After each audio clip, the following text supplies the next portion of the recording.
We've got really strong and heavy rains today. They've just let up just a little bit here so I could get out here and hopefully not ruin my recording equipment. And it's really going to let the land show us where we need to be planting our trees or shrubs and the different types of them, and what we need to consider when we're doing that. I want to show you what I look for around the property, around the landscape, especially this time of year when all these rains seem to be coming in. We even had an ice storm on Monday, so that storm really helped saturate the ground, and now we're getting all this rain on top of that just a few days later. So out there you can even see how saturated everything is, where that farm field is pooling up its water. But as you look in here, and we've got, these trees that border us from that, and we're a little bit higher up than that, so that doesn't work its way into our land, thankfully. And these trees help, soak up anything that might want to work its way this way. But if you look, we don't have standing water here in the orchard. The former owner, when he put this in, he made sure that this area was up higher than the surrounding area, and that really helps. Whether it was his intention that he, built up the land here, or if he just chose this spot because of that, I'm not sure. But you can even see in the field out here that we don't have standing water, but there are a few places that we do see it pool up. Not awful, not terrible. A tree might take that up on its own. So, where is that water going? That's something we need to figure out in order to plan things correctly. You see, as we go down this way, we are getting slightly lower. Here we do have an area where it's definitely pooled up. So if I were to go ahead and it's been a thought, how do I want to use this open area? Do I want to keep it open for playing things with the family and do that sort of thing? Or do I want to put some trees here? How do I want to use it? And you can see it is well drained for the most part. But as far as putting trees in, if I were going to come plant a tree, I don't want it to rest in this low spot here that seems to be pooling all this water. But I would want to be off to the side over here or over there. And I would mark where this starts and where it ends, just so you have kind of a line drawn, or maybe you just put two sticks with a piece of string between them, or even just take some pictures at least of where does this water pool up. And you really want to avoid these places for planting your trees. Now, if I wanted to plant like a willow that really likes wet soil, maybe I would plant one on there. I'm not as used to willows, but I would think you would even want those not to be directly in that. But you might put them on the side here, and then they could soak up a lot of the water that pools there. Or something like a sycamore tree that, is often looked at as more of a worthless tree because of the firewood ability and other features. But it does soak a ton of water up. So as we walk further to the woods here, you can see this area here. It just seems to be pulling in everything from the field here and working its way down. And I'll work my way through this, but as we get in here, I've got a path here that I usually go down on the side here, and then I often go on the side over here, but this time of year, I really can't use that path because it just becomes this little bit of a stream. I will walk down the side of it here so you can see where this water's all headed to. And you get out here, and you've definitely got that same tendency of that water to come back here through the woods. And it looks to me like it's all wanting to pool out here. It's almost a sort of a seasonal pond. 2 Novembers ago, it pooled up. We had like 4 inches of rain. It filled up and it didn't empty till probably May or June. And this whole thing was filled. And I've thought about maybe even excavating this, but you can even tell that it hasn't really supported growing trees even.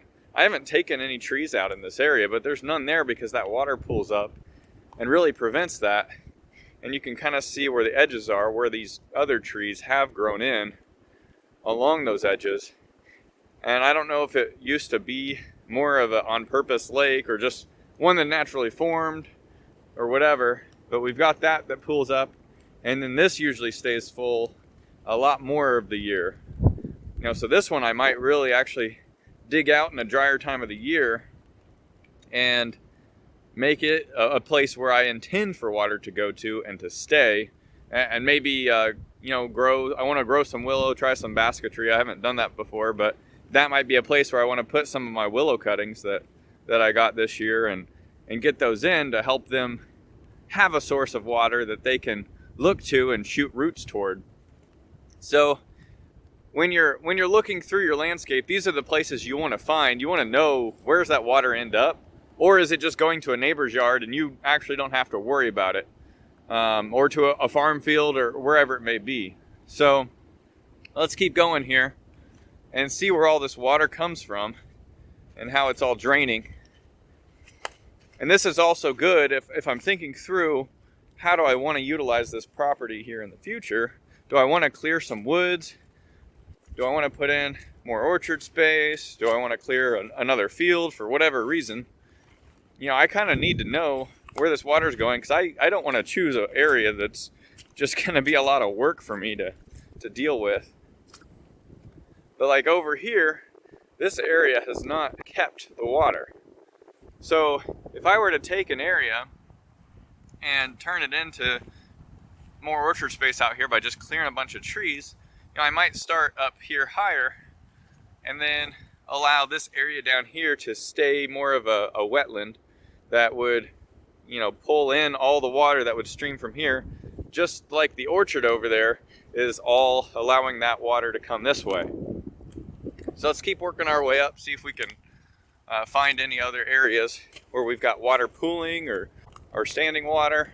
But I think this is just such an essential step, especially if you're new to your home and you haven't taken these observations yet. So I'm seeing a little bit more water pooled up over here.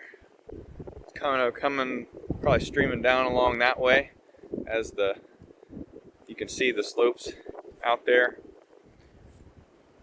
But this water here is coming down actually from the blueberries, it looks like. So thankfully the house was put up a bit higher in the yard, so we haven't had to worry about any sort of flooding around the house. But definitely it streams about 100 feet down from the house to the blueberries, and then those are all between 80 and 120 foot rows down here, and those go then into the woods here. And all the extra water that flows out from them then comes down here, which again is typically a path during the year, but this time of year, absolutely not. It's not an area I want to walk in, even with some boots. So you can see how these blueberries were put in, where these were all mounded up in order to be planted. And in the middle of each of those rows, it was, you know, it's somewhat at an angle to let this flow out. But there are a few spots where I think it's not quite flowing out, it's just collecting. And because they're higher up, the blueberries can tolerate that. You could see that all the mulch I added has, you know, only gone so far, so I need several more truckloads full. And then hopefully that can capture a lot of these rains without drowning out any of these bushes. Last spring I did a little bit of work trying to get these trenches here to connect out and get pulled out toward the woods so that the woods could drain that. And I had some success with that, and even cut another line here to pull up what comes off the side here. And that definitely helped. It's even right now. You can see how it's pulling all this extra here and taking that away. But as I said, those sycamore trees can be a good indicator of that water. I got two right here. They grow up quite high. And then I've got three right here that are taking the water. They're soaking up some of this extra water up this way, and then some that was on the other side as well. And when we first moved, I noticed just how much there was out here. And that's when I put in this path. So I actually took a bunch of ashes from an old burn pit they had here that they just kept adding things to instead of ever digging back out. And I actually loaded that across the way here and added wood chips that I need to replace again at this point, this spring hopefully. And I had to build this area up a ton because the water was just flowing through from this area over here back into this and then streaming to the woods. So when we first got our chickens, you know, we were going to need a walkway for these rainy times to even get back there, you know, other than having really tall rain boots, it was just going to be quite a chore to get there and destroy the ground while we're walking on it. And you can see how the water pools in this area. You know, an area like this is not one you're going to want to plant a tree in. But again, it gives you an indication where are these ridges right here where I could put in more trees and where other trees have grown, and that's kind of built up, and that can kind of take in some of that moisture and not drown from it. So, you know, these are definitely things that you'll want to notice going around your property. Get a good idea how this water all pools and where it goes to. And again, that whole kind of corridor here between the woods on the side and the main woods on our property here, none of that really pools water. It all just works to the woods and then back toward that area. In that composting video I put together last year, I talked about how some of this soil was really quite gray here in the end, and you can see the effects here of the way that this landscape is sloped and how a lot of this water is pooling up in this area, in this garden. And that's really why I'm pushing to get a ton of compost made over here that then I can spread out into these other areas. And that's also why I planted, you know, onions and garlic on the end here, and those actually are coming up quite nicely. So looks like we'll have some good onions and garlic. I think these were where we planted 2 rows of garlic here, and then a row of onions and some more garlic down there on that end. So, you know, those will help pull in some of that moisture, but spots like this, you know, just don't lead to good healthy soil. We need to get some more material in here to help absorb that water, because that's the other way you can help with that. You know, you can help try and direct some of that water. You can also teach your soil to pull it in a little bit better. This is another spot that will be pretty ideal. I might turn this into some orchard area. I want to do some different trials with some apple breeding and growing out different seedlings. And it'd be really fun to take this area. I might take this black cherry tree out and then fill this in with some apple seedling trials and get good rows of those, because I know it's going to drain well, and I just have to make sure it does get the water that it needs to stay alive and stay healthy. I mentioned before the way the house was put in, it does have water drain away from it quite well. And actually our gutter system all combines together, except for what I'm diverting for a rain barrel. But it all combines together, and then it goes under the ground here out to, and I'm not even sure the exact spot out here, but there's, but it all comes down that pipe and comes out here. So this is an area that really pulls up water. Sometimes in drier times of the year, I might have to mow this patch and not mow the rest of this part of the yard, because this spot gets too high and too thick and I've got to hit it, you know, twice as often.